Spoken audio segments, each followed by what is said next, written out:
I live in a small town in the middle of Utah, and have since I was only 3 years old. A few years ago, I moved to a house a couple miles away, but still in the same town. My entire life, I had some ESP gifts, for lack of a better word. But I didn't know it was unnatural until I was about 8. Just last summer, I was invited to hang out with a few friends. I have several anxiety disorders, so sometimes it's hard to differentiate between a panic attack and whispers from some being. Being a warm summer night, I declined all offers for a ride home and walked. It was only a mile away, a good 80 degrees and a full moon. That was a mistake. I turned onto a street without any lights on. It's Utah. These sort of things aren't normally discouraging. And the wind picked up, along with my anxiety. As I rounded another bend, I began to see a light around the corner, and let it flood my eyes with anticipation. I approached it, almost thirstily, but when I got to it, it went out. I walked to the next one, and it went out too. Light after light went out. Until one light that usually did.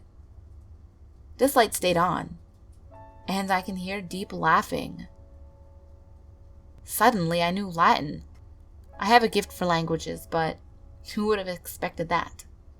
And I begged it to leave me alone. Tears came to my eyes, and I covered my face. When I moved my hands, the wind had stopped, and the lights had gone on again. But the laughter was still there. And so was a shadow that didn't belong to me. It was an old, frail man with a walking stick.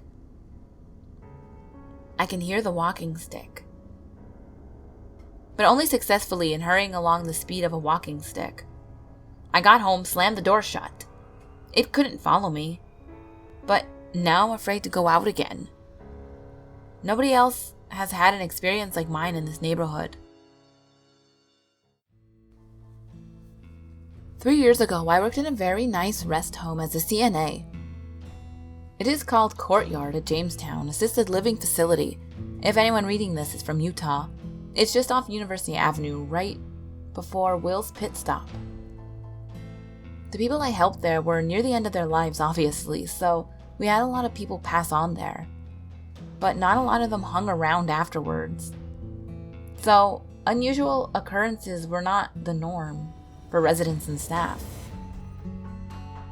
The residents got a hold of the CNAs by use of pull cords in their rooms that alerted us by a pager that would buzz and vibrate to show the room number of the person that needed help. Or they had a necklace that had a button they can push to summon help. Now, this is important to remember. The pull cords in the apartments had to be pulled with a fairly forcible tug to be activated, and can only be reset by going into the room and pushing the little plastic switch attached to it back up. A day prior to when this story occurred, one of our residents suddenly took a nosedive downhill and had to go to the hospital, where she passed away that night. It was all very sudden. This lady, Anne, had been very healthy and active just a few days before. At the end of our shift, the day after she passed away, me and 2 other CNAs were sitting in the staff room chatting. All the other CNAs had gone for the day, as well as the RN and the LPN that are there during the daytime. So we were the only staff left in the building. Our pager started to buzz, which is nothing out of the norm, until one of my coworkers pulled out her pager to see who needed us and realized that the room that was calling us was Anne's, and she was dead. Her face completely drained of color for a few seconds. We all thought that this was a bit strange, but sometimes the necklace call buttons malfunctioned. So we figured that it was probably that, and decided to go check her room, in case it was family that needed help moving her stuff out or something like that. When we reached her room, the door was locked, and the only ones with keys are the residents themselves and nursing and housekeeping. This is important to keep in mind when reading. what we found in the room. We unlocked the door. All the lights were off, and we noticed the pull cord had actually been pulled, and that it was what summoned us to that room, not a malfunctioning necklace call light. After we got over our initial shock, we noticed that there were blankets and couch cushions strewn across the living room. That had not been like that when she left for the hospital the day before. At this point, we were all getting a little freaked out, but someone had to reset the call light. And that night, I was not feeling at all like going into her room. So, me and another CNA gang, Kristen, pushed her into the room and forced her to do it. She ran in and pushed the switch up, and ran out, almost tripping on a couch cushion in her haste to escape. We were all a little shaken, and when the graveyard shift arrived, we told them what happened, and of course they didn't believe us as far as I know. Nothing else ever happened in that room. I think it was Anne just saying goodbye to the courtyard and the staff. She was a really fun lady who probably got a kick out of seeing us so scared.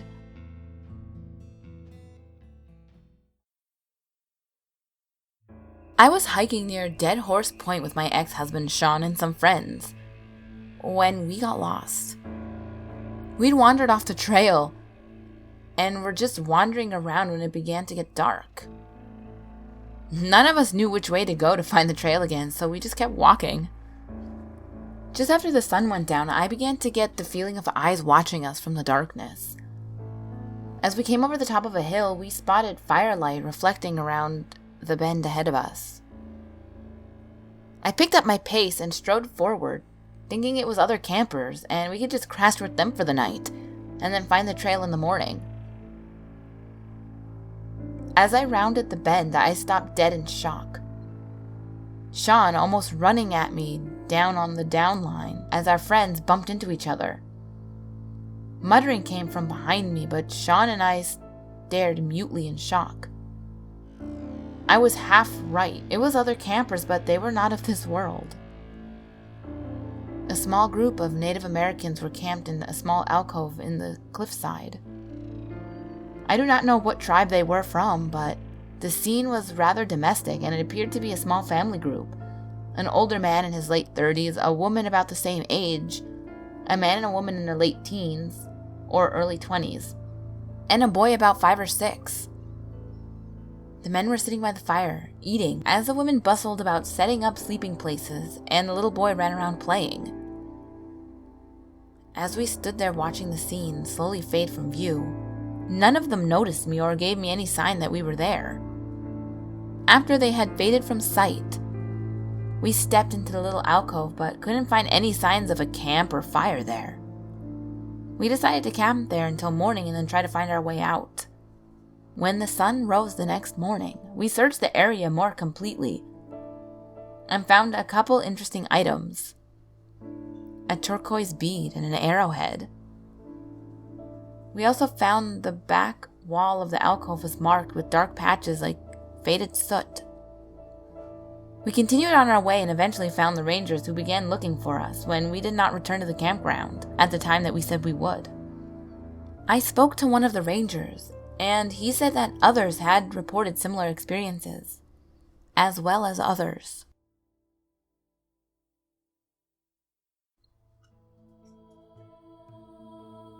I was a deputy for the Salt Lake County Sheriff Office, and one day I was approached by 2 young women I was associated with. They were worried about something bad had happened to their friend, a coworker. He hadn't answered his cell, text, or communicated with them in days. I felt the young man was a sexual predator and had investigated him before, and was in the process of charging him for previous offenses. I warned each of these girls not to be alone with him for their own protection, just from the evidence that I had gathered. As the girls were telling me, "We will go and find him," I heard a voice as clear as day say to me, "He's dead. Don't let them go alone." I offered to assist them when my shift was over, thinking the remainder of my evening about the man and what I knew was waiting for me.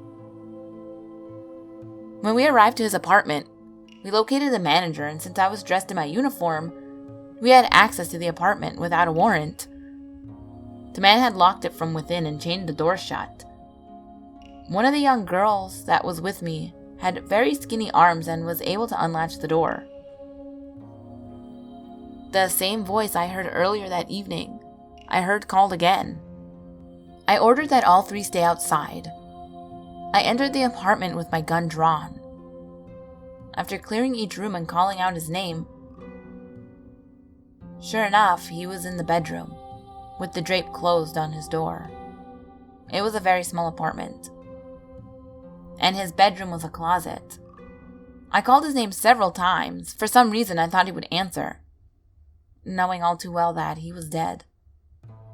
I saw the bullet wound of the gun in his hand and the blood on the pillow. But that didn't seem to matter.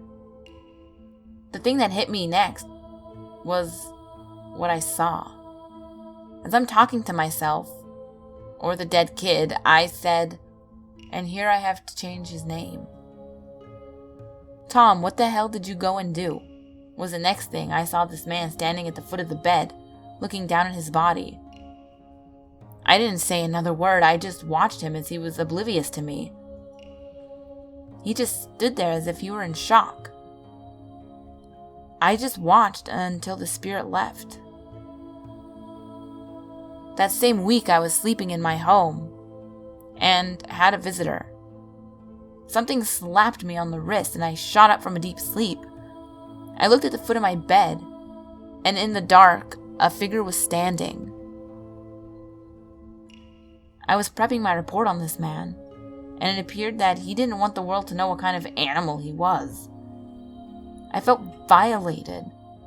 Like some citizens tell me, home invasion.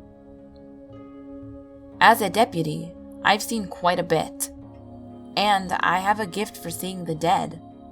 This wasn't the first time I had an encounter like this, but it's the story I want the reader to get a feel for me. I also wrote a book about a facility I worked at that was haunted.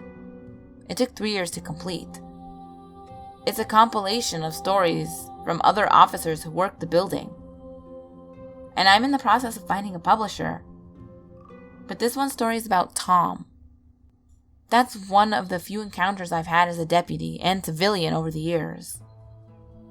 I'm sure it won't be my last. Thanks.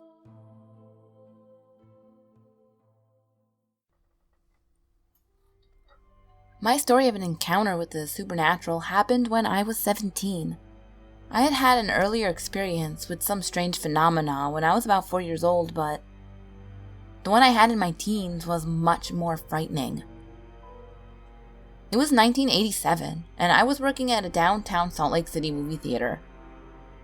The theater was originally built in 1905, and was a playhouse until it was converted into a movie theater during the 50s.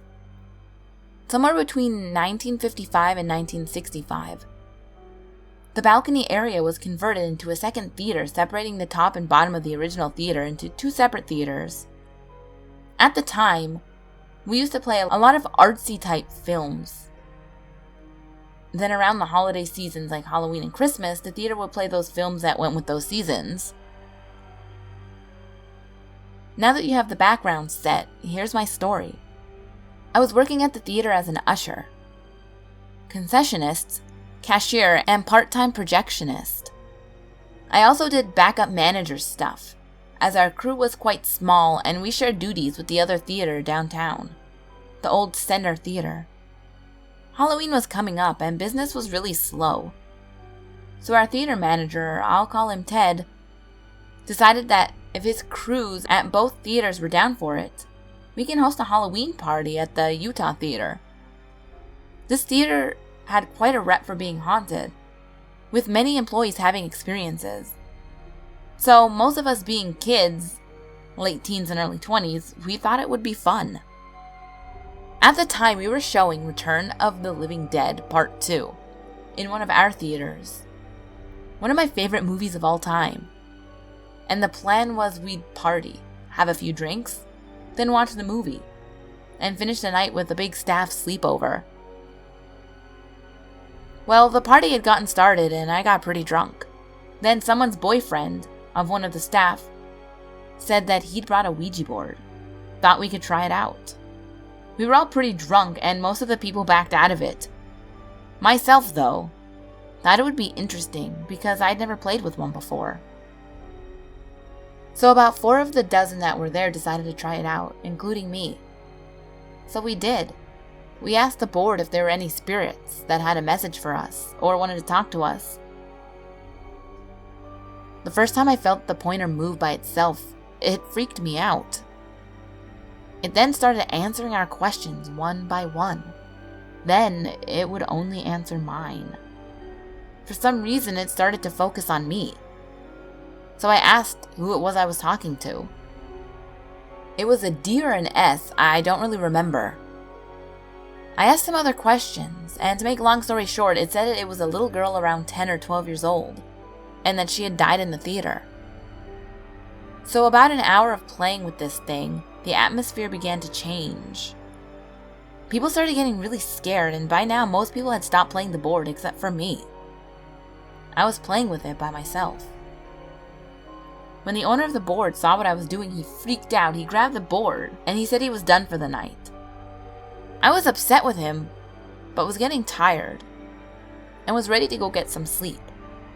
So, asked Ted, the manager, where we were going to bed down for the night. Well, apparently the Ouija board freaked everybody out and nobody wanted to stay. Well, now I was pissed. I had planned on staying there the night, and there was no way I was going home to my parents as drunk as I was. So I asked if I could still stay. Ted thought for a minute, and then he said okay. So we cleaned up, set up my sleeping bag in the manager's office, and walked everyone out to the front door. The assistant manager, we'll call her Mel, handed me keys to the entire theater, and asked me if I was going to be okay. I said I'd be fine, and she gave me a hug. I let her out and made sure everything was locked up tight before heading down to the manager's office. By the way, this place is huge. It had a main theater, a balcony theater, a basement, a sub-basement. The main theater had the old stage from the Playhouse days, with scaffolding over the stage and a staircase that went down to the old dressing rooms. It was really late. I was still buzzing from the booze, but I was getting hungry. We'd ordered pizza and still had some left, so I fired up the popcorn machine, got me a big Coke, and decided since everyone chickened out, I wasn't going to let that spoil my night, and I was going to continue what plans we had, which was to watch The Return of the Living Dead 2. Since I knew how to work the projector, I threaded the film through the projector and loaded it up on the platter, and sat and had a private viewing in an empty theater of one of my favorite films. It was awesome. After the film was over, I made sure the projector was turned off and cleaned up my mess. I was getting a little wide-eyed and busy-tailed now, and decided to start exploring the theater. So I went into the manager's office and opened up my surplus duffel bag and dumped out the contents on the floor. It consisted of one pair of woodland camo BDUs, a pair of jungle combat boots, a buck knife, a camo headband, and face paint. Not to mention a big wooden baseball bat. After I changed and applied the face paint, I went on patrol throughout the theater. We had a large number of tall plants in our lobby, and I spent a good amount of time running from plant to plant, hiding behind them. Then I'd crawl on my belly through the open areas and run screaming up the ramps to the upper theater. I kept screaming out, calling the spirits names, telling it to come out and face me like a man. I did this for a good hour, maybe 2, running around the place, screaming like a madman and acting like a hooligan. I finally got really bored and stood in the middle of the lobby and blurted out, "You're all a bunch of wimps." As soon as I said that, the lobby got really cold, and a strange darkness began to gather. The next thing that happened was I heard a thunderous boom that shook the entire place and a voice scream out, "Get out!" I ran into the manager's office, locked and barricaded the door, crawled under the desk, and stayed there the rest of the night. The next morning, the assistant manager Mel showed up early and brought me breakfast. She was supposed to open for the day anyway, and since I had her keys, Ted had given her his. So she walked into the theater and heads towards the office. She unlocks the door, but couldn't get it open since I'd barricaded it. So she starts pounding on the door, calling my name, and I crawled out from under the desk, moved the barricades, and opened the door. She asked if I was okay, then stopped and looked at me. She could tell I was visibly shaken, dressed like a Rambo reject with dried camel paint on my face. I managed to crack a small smile and told her, "Do I have a scary story to tell you?" That's my ghost story. One of them at least. After that night, and for as long as I worked there, I kept having issues with the spirits. One shoved me down a flight of stairs. Another shoved me into the big popcorn maker. Then, while I was talking to another employee in the back food prep area behind the concession stand, a knife flew across the room and impaled into the wall, right next to my head. I kept seeing a little girl in a polka dot dress. Others saw her too. Each time I saw it or someone else saw it, something would happen to me. I had a plastic cup that I used to drink Coke out of explode on me. Just all sorts of weird things. Later on in life, I reported this story to the Utah Ghost Hunter group and got no response. The theater was sold my last year of high school to a playhouse who wanted to turn it back into a theater for live plays. About 5 years later, it closed up. I can remember walking past the theater after it closed up, all boarded. I always got a really creepy feeling something was looking back at me. One time I was in my mid-20s, married with children. My family and I were living in Provo at the time, and we took a trip to downtown Salt Lake with my wife's mom. They went shopping and I went off wandering. I walked past that old theater and noticed a small crack in the boards, covering the old cashier's booth. It was connected to the inside of the theater's very long hallway that went back to the lobby. I took a peek through the crack and I could see all the way down the old hallway into the lobby. It wasn't very lit and it was pretty dirty inside. When I peered through the crack, something caught my eye. A dark shadow started to gather in the lobby and formed into a large oval shape. It was pitch black but had substance to it, and started to drift slowly down the hall towards me. I got that really creepy but familiar feeling. I jumped back, not sure what I saw was real, then peered again through the crack. It was getting closer. I didn't look again. I started to walk off very fast from that place and haven't been back there since. I think it's gone now, that old theater. With all the construction they've done to that city, don't know, and being truthful, I don't really care.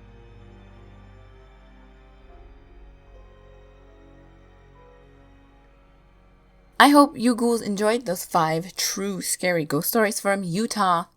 Pleasantly surprised that Utah had so many good stories. I had to filter through a lot of them to find these ones. And the last one, very interesting. I liked it. I really like the ones that are set in like the theater type setting, like either like a play theater, like a movie theater. I don't know why. I really like those ones. But if you haven't heard, I got my car back finally. She's back. Oh my god, I'm so happy. I can actually go places without needing help. Alright. So, let me know how your week is going, ghouls. And don't forget, Saturday's stream will be part 2 of the depression, the mental illness type stream. So, we'll be talking about like depression, anxiety, OCD, suicidal tendencies or suicidal thoughts, that kind of stuff. So if you don't like that kind of thing or it would be triggering to you, just don't go. But we had a very, very, very good positive outcome to the one we did last week. So yeah.